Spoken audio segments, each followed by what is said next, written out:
जरा मुस्कुराइए और copy pen उठाइए। स्टार्ट करते हैं आज का हमारा टॉपिक वेक्टर्स। तो सबसे पहले हम लोग देखेंगे कि फिजिकल क्वांटिटीज हम लोग किसको कहते हैं। तो फिजिकल क्वांटिटीज क्या है? Quantities that can be measured. तो इसका एग्जांपल क्या हो जाएगा? जैसे हमने कहा मास, इसको हम लोग मेजर कर सकते हैं, दिस इज फिजिकल क्वांटिटी। हम लोग डिस्टेंस को मेजर कर सकते हैं, तो ये भी क्या है हम लोग की फिजिकल क्वांटिटी है। इसी तरह से फोर्स हो गया, ठीक है, और भी इस तरह से ये सिलसिला चलता रहेगा। अब बात आती है, जैसे कोई कहे कि अरे सर आप बड़ा मुस्कुरा रहे हैं, तो अब इसको किसमें मेजर किया जाए, कितना मुस्कुरा रहे हैं? तो जो मुस्कुराहट है, स्माइल है, ये हमारी फिजिकल क्वांटिटी में ट्रीट नहीं किया जाएगा। इसी तरह कोई बोल रहा है कि ये फलाना है, ये बहुत गुस्सा करते हैं, तो कितना गुस्सा करते हैं, इसका कोई भी हम लोग पैमाना तो है नहीं, तो इसलिए हम लोग इसको भी फिजिकल क्वांटिटी में कंसिडर नहीं करेंगे। तो ऐसी क्वांटिटीज फिजिक्स में जिसको हम मेजर कर सकते हैं, इसको हम लोग बोल रहे हैं फिजिकल क्वांटिटीज। अब यहाँ पे हम लोग एक टर्म यूज करेंगे, मैग्नीट्यूड। मैग्नीट्यूड, मैग्नीट्यूड का मतलब क्या है? जैसे हमने कहा कि मास, मास को हम लोग किसमें मेजर करते हैं? केजी में मेजर करते हैं, तो इसको हम लोग लिख लिया 2 केजी। अब इसमें दो चीजें हैं, एक हमने लिखा है 2 और दूसरा हमने लिखा है केजी।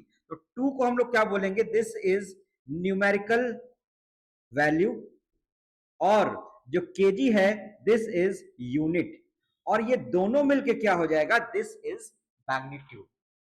तो चलिए अब थोड़ा सा हम लोग आगे बढ़ते हैं और समझते हैं हम लोग कि चलिए हम लोग थोड़ा घूमने चलते हैं, कुछ हम लोग सब्जी मंडी घूम के आते हैं। चलिए, तो हम लोग सब्जी मंडी में चलते हैं और वहां पे हम लोग कुछ सब्जी खरीदते हैं। तो हम लोगों ने क्या लिया? हमने बोला चलिए आलू खरीद लिया जाए। हम लोग ले लिया, आलू ले लिया। आलू हम लोगों ने ले लिया, 3 किलो आलू हम लोगों ने ले लिया, ठीक है। अब हम लोग कुछ टमाटर ले लेते हैं, चलिए टमाटर भी ले लिया। टमाटर हम लोगों ने ले लिया 2 केजी। अब ये हुआ कि हम लोग टोटल कितना सब्जी ले लिए हैं? तो टोटल कितना ले लिया हम लोगों ने? टोटल कितना हो गया? 3 और 2 हो गया हम लोग का 5 केजी। चलिए, जीवन बड़ा ही अच्छा चल रहा है, एकदम से रिलैक्स वाला चल रहा है। 3 और 2 जुड़ के क्या हो गया? 5 हो गया।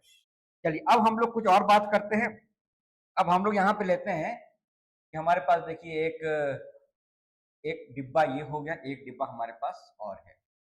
तो अब हमने बोला कि इस डिब्बे में हमारे पास है 20 लीटर मिल्क, और इसमें हमारे पास है 10 लीटर वाटर है। अब दोनों को जब मिला दिया जाए तो हमारे पास क्या आ जाएगा? तब हमारे पास क्या आ जाएगा? ये टोटल कितना आ जाएगा हमारे पास? टोटल हमारे पास आ गया 30 लीटर दूध और पानी का मिक्सचर। मतलब यहाँ पे देखिए सारा मामला एकदम सीधा सीधा चला, 10 और 20 जुड़ के कितना हो गया? 30 हो गया। चलिए हम लोग एक एग्जांपल और लेते हैं। अगर मान लिया हमारे पास कुछ चार्जेस हमारे पास है, हमने बोले कि हमारे पास कुछ चार्जेस है, एक हमारे पास ये डिब्बा है और इसमें हमारे पास कुछ चार्जेस हमारे पास हैं। हमने बोल दिया दिस इज +1 कूलम का चार्ज है। यहाँ पे हमारे पास एक चार्ज है, दिस इज +4 कूलम, और यहाँ पे हमारे पास एक चार्ज है -2 कूलम। तो बोला जाए कि जो टोटल चार्ज है वो हमारे पास कितना हो जाएगा? तो क्या करेंगे हम लोग? 1 +4 और -2, तो कितना हो गया ये हम लोग का? 5, और 5 में से 2 चला गया, ये सीधा सीधा क्या आ गया हमारे पास? ये आ गया 3 कूलम चार्ज आ गया। ठीक है, यहां तक कोई भी दिक्कत नहीं है। चलिए थोड़ा सा और हम लोग आगे बढ़ते हैं। अब हमने बोला कि कोई आदमी है, वो पहले हम लोग का इस साइड में गया है कुछ 3 मीटर, और उसके बाद यहां से यहां चला गया है वो 4 मीटर। पहले कितना गया? 3 मीटर गया, और फिर कितना चला गया? 4 मीटर चला गया। तो अब बात करते हैं कि अच्छा चलिए, तो यह बता दिया जाए कि यहाँ पे डिस्टेंस इसने कितना चला है। तो डिस्टेंस कितना हो गया हमारे पास? 3 और +4, ये कितना आ गया हमारे पास? 7 मीटर। 3 और 4 क्या आ गया? 7 आ गया। अभी भी कोई दिक्कत की बात नहीं है। अब किसी ने पूछ लिया कि अब यहां से जो डिस्प्लेसमेंट होगा, हमने बोला कि this is A, B and C. तो अगर कोई बोले कि ए से सी का जो डिस्प्लेसमेंट है वो कितना हो गया है, तो हम लोग क्या करेंगे? ए से सी हम लोग एक लाइन ड्रॉ कर देंगे, और हमको पता है कि अगर ये 3 है और ये 4 है और ये हम लोग का ये 90 डिग्री है, तो ये क्या हो जाएगा हम लोग का? पाइथागोरस से 5 मीटर हो जाएगा। तो यहां जो डिस्प्लेसमेंट हम लोग का है, डिस्प्लेसमेंट हम लोग का कितना आ गया? Displacement is 5 metre. अब यहां से देखिए कहानी कुछ बदल गई, 3 और 4 अभी तक 7 था, लेकिन यहाँ पे देखिए 3 और 4 ये कितना आ गया हमारा 5 आ गया, मतलब कुछ तो अलग हो रहा है। चलिए एक हम लोग एग्जाम्पल और लेते हैं। हमारे पास एक बॉडी यहाँ पे है और इसके ऊपर हम लोग क्या करते हैं, फोर्स लगाते हैं। एक फोर्स हमने ये लगा दिया, एक फोर्स इधर लगा दिया। हमने बोला कि ये दिस फोर्स इज F1 और इसका मैग्नीट्यूड हमने बोल दिया है कि ये 10 न्यूटन, और ये भी हमारा है F2 और ये हम लोग का है ये भी 10 न्यूटन। तो जो टोटल फोर्स है वो कितना हो गया हम लोग के पास, नेट फोर्स वो हो गया हमारे पास 10 और 10 हो गया 20 न्यूटन। चलिए अब यहाँ पे देखते हैं कि एक और फिर से हमने यही बॉडी फिर से ली है और हम लोग फिर से क्या करेंगे, इसके ऊपर हम लोगों ने फिर से दो फोर्स लगाया। एक हमने लगा दिया इधर 10 न्यूटन का और एक इसके ऑपोजिट लगा दिया हमने 10 न्यूटन का। तो दिस इज F1, ये भी कितना है 10 न्यूटन, और ये हम लोग क्या है, दिस इज F2, ये भी कितना है हम लोग का 10 न्यूटन। अब जो नेट फोर्स होगा इसका, नेट फोर्स कितना हो गया, नेट फोर्स हो गया 0 न्यूटन। देखिए 10 इधर 10 इधर दोनों क्या कैंसिल आउट हो गए, तो इसका मतलब देखिए 10 और 10 अभी 20 भी हो गया और 10 और 10 हम लोग का 0 भी हो गया। मतलब यहाँ पे जो गणित है वो कुछ अलग है और यही कारण है कि हमको वेक्टर पढ़ना पड़ रहा है, क्योंकि जब तक मामला एकदम सीधा साधा था तब तक हमारा काम चल रहा था, लेकिन अब हमको समझ में आ रही है कि कुछ ऐसी क्वांटिटीज है जिसकी मैथमेटिक्स कुछ अलग है। और यहीं से हम लोग क्या करेंगे, जो हमारी फिजिकल क्वांटिटीज है उसको हम लोग दो कैटेगरी में ब्रेक करेंगे, स्केलर्स एंड वेक्टर्स। तो अब इसके बारे में थोड़ा देखते हैं। स्केलर जिसके पास मैग्नीट्यूड है, वेक्टर इसके पास भी मैग्नीट्यूड है। स्केलर वेक्टर जिसके पास डायरेक्शन होना जरूरी है, हैव डायरेक्शन, डायरेक्शन इसकी मस्ट कंडीशन है। स्केलर्स इसमें मे हैव डायरेक्शन, मतलब कि मैक्सिमम केसेस में डायरेक्शन नहीं होता है, कहीं कहीं पे हम लोग को डायरेक्शन दिख जाएगा। मेन जो अंतर आता है वो कहां पे आता है, इसकी जो मैथमेटिक्स है कि ये हम लोग का नॉर्मल ऐड हो रहा था, हम लोगों ने देखा था कि 3 किलो आलू, 2 किलो टमाटर, 5 किलो सब्जी हो गई, मतलब ये नॉर्मल ऐड हो रहा था। लेकिन जो इसका जो एडिशन है वो कुछ अलग है, 10 न्यूटन फोर्स, 10 न्यूटन फोर्स, 0 भी हो गया था और वो 20 भी हो गया था। तो इसलिए जिसकी जो मैथमेटिक्स है जिसके कारण हमको ये पूरी कैटेगरी अलग बनानी पड़ रही है, वो हम लोग देखेंगे कि ये नियम क्या है। इसको हम लोग क्या करेंगे, वेक्टर के एडिशन के नियम से ही इसको ऐड कर पाएंगे, जिस नियम को हम लोग आगे के लेक्चर्स में देखेंगे। इसके कुछ एग्जांपल्स देखते हैं। स्केलर्स जहां पे हम लोग केवल डायरेक्शन यहाँ पे मैक्सिमम केस नहीं होता, हमने बताया, जैसे कि हम लोग क्या हो गया, मास हो गया, ठीक है। अगर हम लोग बात करें डिस्टेंस की बात करें, ठीक है, इसी तरह से हम लोग स्पीड की बात करें, तो ये सब किस में आ जाएगा, ये सब आ जाएगा हम लोग का स्केलर्स में, और भी सारी क्वांटिटीज होंगी। अगर वेक्टर्स की बात करें हम लोग, तो वेक्टर में क्या आ जाएगा हम लोग का, डिस्प्लेसमेंट आ जाएगा, और क्या आ जाएगा हम लोग का, फोर्स आ जाएगा। इसी तरह से बहुत सारी क्वांटिटीज हमारी वेक्टर्स में भी आ जाएंगी, ठीक है।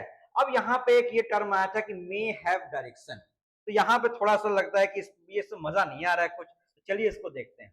देखिए करंट हम लोगों ने पढ़ा है कि करंट, तो करंट के पास भी क्या होती है, देखिए डायरेक्शन होती है। तो अगर हमने बोल दिया कि हमारे पास करंट कुछ इधर से आई, एक करंट इधर से आई और यहां से ये करंट चली गई, तो हमने बोला कि चलिए यहां से 3 एम्पियर ही करंट आई है, यहां से 4 एम्पियर ही करंट आई है, और ये 7 एम्पियर करंट यहां से चली जाएगी। जितनी करंट आई उतनी चली जाएगी। 3 आया, 4 आया, कितना जाएगा, 7 जाएगा। इसका मतलब कि 3 और 4 डायरेक्ट ऐड होकर 7 मिल रहा है, बिल्कुल ये आलू टमाटर की तरह ऐड हो रहा है। मतलब इसके ऐड करने का तरीका क्या है, एल्जेब्रिक एडिशन है, इसलिए इसके पास डायरेक्शन तो है, लेकिन क्योंकि ये ऐड हमारा एल्जेब्रिक तरीके से हो रहा है, वेक्टर का कोई नियम नहीं फॉलो कर रहा है, तो ये किसमें ट्रीट होगा हम लोग का, स्केलर में ट्रीट होगा, ठीक है। चलिए अब बात आती है कि वेक्टर को थोड़ा सा अब हम लोग और देखते हैं। तो बात आती है कि इसको हम लोग रिप्रेजेंट कैसे करते हैं, कि अगर हम कुछ लिख दें तो पता चले कि ये हम लोग का क्या है, वेक्टर है। तो अब देखिए वेक्टर के पास क्या है, वेक्टर क्योंकि थोड़ा सा कुछ खास है, ठीक है। तो मान लीजिए हमको बताना है कि ये जो ए है, this is a vector A, कैसे समझ में आएगा ये, तो क्योंकि ये खास है तो इनके सर के ऊपर क्या करें, इनके सिर के ऊपर एक ताज हम लोग लगा देते हैं, एक एरो लगा देंगे ऐसे करके। तो इसका मतलब क्या है, दिस इज अ वेक्टर बार क्या होगा कि ये हम लोग का ये टोपी कुछ पहन के आ जाएगा, ये ऐसे करके, ये देखिए इस तरह से, इसको हम लोग कैप बोलते हैं ये, ठीक है, इसको क्या बोलेंगे हम लोग, कैप बोलेंगे। तो ये भी क्या हम लोग का, दिस इज ऑल्सो वेक्टर। अब इसी तरह से हम लोग का कई बार हम लोग क्या करेंगे, बार बार एरो लगाना नहीं लगा पा रहे हैं तो हम लोग क्या करेंगे, इसको थोड़ा सा इसको बोल्ड बना देंगे, इसको थोड़ा सा इसको हम लोगों ने बोल्ड बना दिया, तो ये भी क्या हो गया, दिस इज ऑल्सो वेक्टर हम लोग का हो गया। तो इस तरीके से हम लोग क्या करते हैं, वेक्टर्स को रिप्रेजेंट करते हैं, ठीक है। अच्छा, अब एक चीज और इसी में देखते हैं, ये तो हम लोग को लिखने का तरीका हो गया। अगर ग्राफ पे बनाना हो, ग्राफिकल रिप्रेजेंटेशन, ग्राफ पे कैसा बनाएंगे इसको हम लोग, ग्राफिकल रिप्रेजेंटेशन अगर करना हो इसका,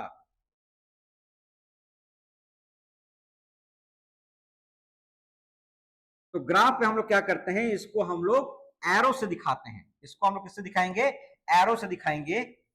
और इस एरो का ये जो सामने का जो हिस्सा है, ये जो है पॉइंटेड, ये सामने जिधर का तीर लगा हुआ है उसको हम लोग बोलेंगे हेड, और जो इसके जो पीछे का जो हिस्सा है इसको क्या बोलेंगे हम लोग, टेल।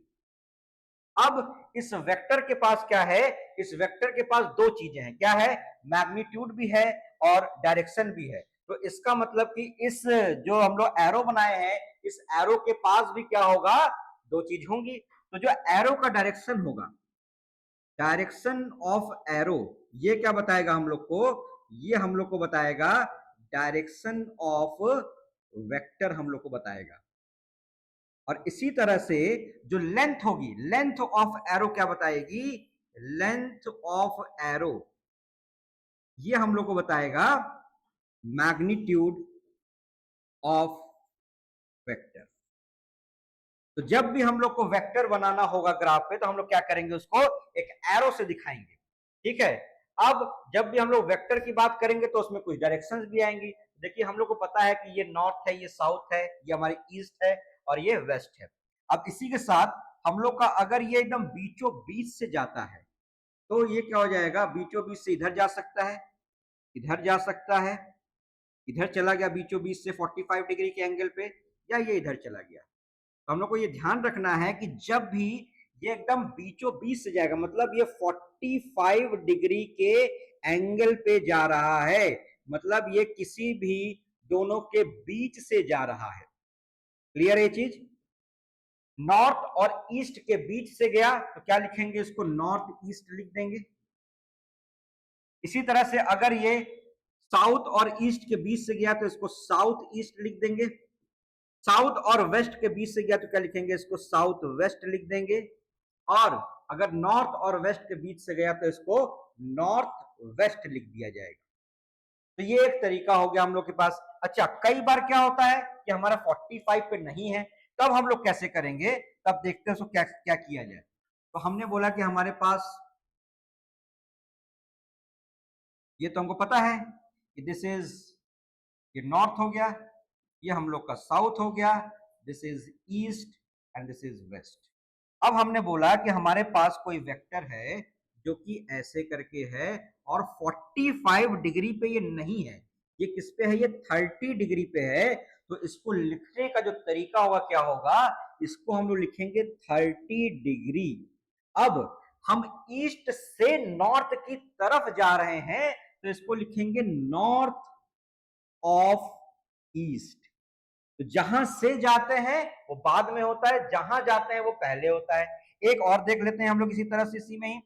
और हमने बोला कि हमको ये कुछ हमको बताना है, अब इसको बताना है। अगर ये एंगल हमने दे दिया, दिस एंगल इज 20, तो अब इसको क्या लिखेंगे, इसको लिखेंगे हम लोग 20 डिग्री।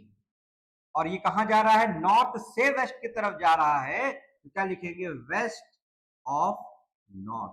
तो हम लोग को ये चीज ध्यान रखना है कि ये हम लोग जो नॉर्थ ईस्ट, कई बार क्या होता है कि सवाल में एंगल कुछ भी दिया होगा, तीर हम लोग की ऐसे करके गई, तो हम लोग दिमाग से क्या निकलता है अंदर से, ये नॉर्थ ईस्ट होगा। नॉर्थ ईस्ट या ये सब कब हो रहा है, जब ये केवल 45 डिग्री पे है। इसके अलावा जब कोई भी एंगल होगा तो हमको लिखने का तरीका कुछ इस तरीके से हो जाएगा। चलिए अब आगे बढ़ते हैं हम लोग।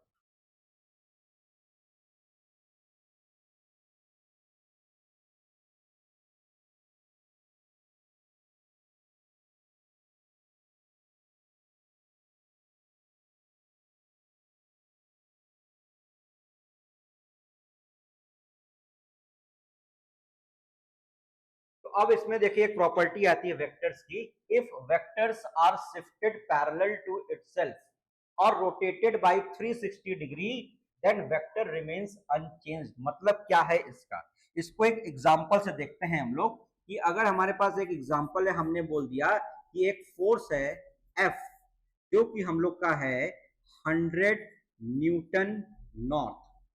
अब अगर हमको इसको ड्रॉ करना है तो ड्रॉ करने के लिए क्या करेंगे, हमको पता है कि एक एरो बनाना पड़ेगा। अब एरो की कुछ जो लेंथ होगी वो इसका मैग्नीट्यूड बताएगा। तो हम लोग क्या करते हैं कि मान लेते हैं कि लेट 10 न्यूटन जो है हम लोग का, उसको हम लोग 1 सेंटीमीटर की लाइन से रिप्रेजेंट कर रहे हैं। तो इसका मतलब क्या है कि अगर हमको 100 न्यूटन अगर चाहिए तो हमको 10 सेंटीमीटर की लाइन खींचनी पड़ेगी, और वो भी किधर की तरफ, नॉर्थ की तरफ। तो हम लोगों ने क्या किया, एक एरो बनाया, एरो लिया और उसको नॉर्थ की तरफ बना दिया। कितनी लंबी, 10 सेंटीमीटर की लंबी। तो ये हम लोग क्या हो गई, ये हम लोग की 10 सेंटीमीटर का हम लोगों ने एक लाइन खींच दिया। ठीक है, तो ये क्या हो गया, दिस इज एफ, और ये कितना हो गया हम लोग का 100 न्यूटन नॉर्थ। ठीक है, देखिए यहाँ पे इसके पास मैग्नीट्यूड भी लिखा हुआ है और डायरेक्शन भी लिखा हुआ है। ठीक है, अब ये क्या बोल रहा है कि अगर इस वेक्टर को, ये हमारे पास वेक्टर एफ है, इसको अगर हम पैरेलल शिफ्ट कर दें, अगर इसको हम इधर लेके आ जाएं तो भी क्या रहेगा, ये दिस इज वेक्टर एफ। अगर इसको इधर लेके आ जाए तो भी वेक्टर एफ है, इसको आगे लेके चले गए, पीछे लेके चले गए तो भी हम लोग का वेक्टर एफ 100 न्यूटन नॉर्थ ही रहेगा। और अगर इसको हम लोग 360 डिग्री रोटेट कर दें, इसको पूरा घुमा के यूं कर देंगे हम लोग, तो भी क्या हो, वापस अपनी जगह पे आ जाएगा, तो भी हम लोग का वेक्टर चेंज नहीं हो रहा है। मतलब कि शिफ्टिंग ऑफ द वेक्टर हम लोग को अलाउ होता है कि वेक्टर की हम लोग पैरेलल शिफ्टिंग करा सकते हैं या उसको 360 डिग्री हम लोग रोटेट कर सकते हैं। चलिए, अब इसमें एक बड़ा ही इंपॉर्टेंट टर्म आता है, that is angle between vectors. तो एंगल बिटवीन वेक्टर्स के लिए क्या करेंगे हम लोग, join vectors tail to tail और head to head, then smaller angle between them is angle between vectors। इसका क्या मतलब है कि हम लोग क्या करें, हमारे पास वेक्टर्स है, दो वेक्टर है, या तो उनका हेड से हेड लगा हुआ हो या तो टेल से टेल लगा हुआ हो। जैसे हमने बोला कि एक वेक्टर हमारे पास है, एक वेक्टर हमारे पास ये है, या हम इस ऐसे बोल सकते हैं कि एक वेक्टर ये हमारे पास है और दूसरा वेक्टर ये हो गया। तो पहले वाले केस में देखिए क्या है, दोनों का टेल से टेल लगा हुआ है। हमने बोला this is vector A, this is vector B, और दोनों का टेल से टेल लगा हुआ है। इसका मतलब क्या है कि अब जो छोटा एंगल होगा, एक एंगल तो ये हो गया और एक एंगल ये वाला हो गया, तो बड़े वाले को नहीं लेना है, तो छोटा वाला एंगल होगा, that is angle between vector. तो ये क्या हो जाएगा, दिस इज थीटा। अब हम लोग बात करेंगे कि अगर ये हेड है, देखिए ये हम लोग का ये हेड से हेड लगा हुआ है, दोनों आपस में सर लड़ा लिए हैं। ठीक है, तो उस समय भी क्या होगा, जो छोटा वाला एंगल है, ये वाला एंगल नहीं लेंगे, ये छोटा वाला एंगल लेंगे। This is angle between vectors. ठीक है, अब अगर हम लोग बात करें कि जो एंगल बिटवीन वेक्टर है उसका रेंज क्या होगा, तो किसी भी दो लाइन है तो उसके बीच में क्या हो सकता है, देखिए हमने बोला कि हमारे पास दो वेक्टर्स है, तो हो सकता है कि दोनों वेक्टर्स दोनों सेम डायरेक्शन में हो, या हो सकता है कि एक वेक्टर इधर की तरफ हो और एक वेक्टर हम लोग का ऑपोजिट हो। तो इस वाले में क्या है, पहले में क्या है, एंगल 0 है, इसमें क्या है 180 है। अब इसी के बीच में ही सारी पॉसिबिलिटीज रहेंगी, क्योंकि देखिए यहाँ पे क्या होगा, ये 0 से हम बढ़ाते जा रहे हैं, 0 था, 0 से बढ़ाते गए बढ़ाते गए बढ़ाते गए 90 तक पहुंचे, फिर हम लोग कहां पहुंचे, 180 तक पहुंचे। 180 के आगे जैसे ही जाएंगे तो वो क्या होगा, 180 से कम हो जाएगा, तो अब इधर वाला एंगल लेंगे, मतलब हमारा 180 से वो ज्यादा नहीं हो सकता। तो अगर हम थीटा के रेंज की बात करें तो थीटा का रेंज कहां से होगा, 0 डिग्री से लेके 180 डिग्री तक ही इसका रेंज है। This is the range of theta. ठीक है, तो ये हम लोग को ध्यान में रखना है। ठीक है, अब चलिए अब एक आध सवाल करते हैं हम लोग। तो देखिए यहाँ पे हम लोग के पास है दो वेक्टर्स हैं ए एंड बी। तो हमारे पास क्या होगा, ये एंगल दिया हुआ है 120 डिग्री दिया है। अब हमको बताना है angle between vector A and vector B. ठीक है, तो थोड़ा आप इसको पहले एक बार तुरंत मत देखिएगा, इसको पॉज करिएगा, इसको सॉल्व करने का प्रयास करिएगा। ठीक है, चलिए तो इसको अब सॉल्व कैसे करेंगे हम लोग? अब देखिए यहाँ पे क्या हो रहा है कि हमने बताया कि एंगल बिटवीन वेक्टर्स के लिए या तो टेल से टेल लगाओ या तो हेड से हेड लगाओ। लेकिन ये देखिए इसका ये हेड है और ए वाले का बी का हेड ए वाले के टेल के साथ जुड़ा है, तो ना तो हेड से हेड है और ना ही टेल से टेल है। तो क्या करेंगे यहाँ पे हम लोग? अब हमको पता है कि वेक्टर की शिफ्टिंग हम लोग करा सकते हैं, तो हम लोग क्या करें, इस वेक्टर को अगर हम लोग आगे कर देते हैं, इस बी को खिसका के अगर हम लोगों ने आगे कर दिया तो भी कोई दिक्कत नहीं है, तो भी हमारा को वेक्टर बी ही कहलाएगा। अब इस केस में ए और बी का टेल और टेल मिल चुका है, तो अब दिस एंगल, ये जो एंगल है ये हम लोग क्या हो गया, एंगल बिटवीन वेक्टर। तो अगर ये 120 था तो ये कितना हो गया 60, तो हम लोग का आंसर कितना हो गया 60 डिग्री। तो हमको हमेशा ध्यान रखना है कि जब भी एंगल बिटवीन वेक्टर निकालना होगा तो दोनों का या तो टेल से टेल लगा हुआ हो या तो हेड से हेड लगा हुआ हो। चलिए एक सवाल हम लोग और करते हैं। यहाँ पे देखिए हमारे पास तीन वेक्टर्स हैं, ए है, बी है और सी है। ये हम लोग को एंगल्स दिया गया 50, 60 एंड 70, और हमको बताना है ए एंड बी के बीच का एंगल, बी सी के बीच का एंगल और सी एंड ए के बीच का एंगल। तो इसको भी एक बार पहले ट्राई करिएगा, ठीक है। चलिए देखते कैसे करेंगे इसको हम लोग। तो इसको हम लोग क्या करेंगे, अब यहां पर सबसे पहले देखें कि अगर हमारा टेल से टेल लगा हुआ है या हेड से हेड लगा हुआ है तब अपना काम हो गया। तो पहले चेक किया जाए क्या टेल से टेल लगा हुआ दिख रहा है? हाँ दिख रहा है। कहां पे? ए और सी के बीच का। इसका मतलब क्या है, यही जो एंगल दिख रहा है यही उसके बीच का एंगल हो गया। तो ए और सी के बीच का एंगल क्या हो गया, दिस इज 70 डिग्री। और कहीं पे है टेल से टेल? नहीं, और कहीं नहीं है, ठीक है। और क्या है, हेड से हेड चेक किया जाए, ये देखिए दोनों आपस में खोपड़ी लड़ा रहे हैं, कौन कौन, बी और सी। इसका मतलब कि यही वाला जो एंगल है दोनों खोपड़ियों के बीच का एंगल, दैट इज 60 डिग्री, वही बी और सी के बीच का एंगल है। तो ये हमारा आ गया 60 डिग्री। अब ए और बी की कहानी देखी जाए। अब देखिए यहाँ पे ए का सिर और बी का पूंछ, इसका मतलब ना तो हेड से हेड है ना तो टेल से टेल है। तो क्या कराएंगे, शिफ्टिंग कराएंगे हम लोग। किसी भी वेक्टर की शिफ्टिंग करा सकते हैं। तो ए को हम लोगों ने शिफ्ट करा लिया आगे की तरफ, दिस इज वेक्टर ए। अब देखिए वेक्टर ए का पूंछ और बी का पूंछ मिल गया है, और ये वाला एंगल कितना हो गया, पूरा 180, उसमें से 50 माइनस हुआ, दैट इज 130। तो ए और बी के बीच का एंगल कितना आ गया, 130 डिग्री, ठीक है। चलिए तो आज के लिए इतना ही, तो मिलते हैं अगली क्लास में, तब तक पढ़ते रहें और मुस्कुराते रहें। Thank you very much.